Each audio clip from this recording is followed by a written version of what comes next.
23 ABC's Digital Update is brought to you by West Medical.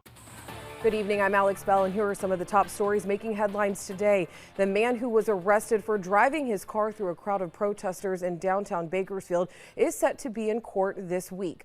Michael Tran was arrested after allegedly hitting a 15-year-old with his car during the first night of protest on Truxtun Avenue more than a week ago. He's facing DUI and attempted murder charges, along with charges for violating his probation. Tran is set to be in court tomorrow and Wednesday. And now to the latest numbers on the coronavirus cases here in the county. The death toll continuing to climb, nearing closer and closer to the 50 mark. As of the latest update, there are more than 2,800 total cases in Kern County. 2 new deaths were reported this morning, bringing the total to 47. More than a half of those deaths can be attributed to a local nursing facility center. Officials say more than 1,800 residents have recovered.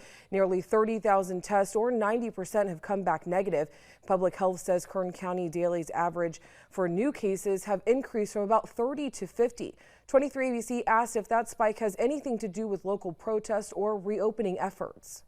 Do you think there are multiple factors that play into seeing this increased number of cases?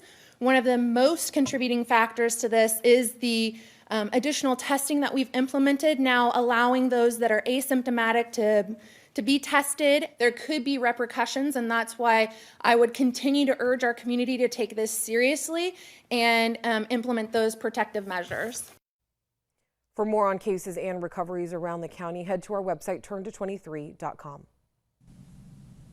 And we're looking at some dry weather conditions for this week. We're not expecting any precipitation and mostly sunny skies out there. Completely different from last week, where we had a roller coaster of temperatures, warm and very cool. But we're back to kind of some stable conditions with a warming trend expected to begin tomorrow. For tonight, we're looking at a low of 56 in Bakersfield, a low of 57 in Jawbone Canyon, and a low of 40 in Fraser Park. Tomorrow's highs, we're looking mainly in the low 90s in the Valley, 91 in McFarland, 92 in Delano, and 92 as well in Bakersfield and Buttonwillow. In our desert communities, we're looking at a high of 84 in Ridgecrest, a high of 87 in Jawbone Canyon, and a high of 85 in Mojave. In our mountain areas, we're looking at a high of 73 in Lake Isabella, 78 in Lebec, and 89 in Arvin. Here's a look at your 7-day forecast. You see that warming trend begin tomorrow, where temperatures will slightly start to warm up. We're looking at a high of 92 for tomorrow, a high of 97 by Wednesday, and by Thursday, we're looking at 99. So we're not looking at any triple digits this week. However, temperatures are slightly warming up compared to what we saw this weekend, where we mainly were in the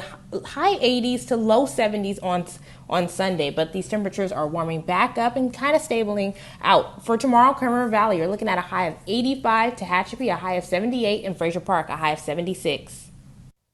And those are some of the stories making headlines for today.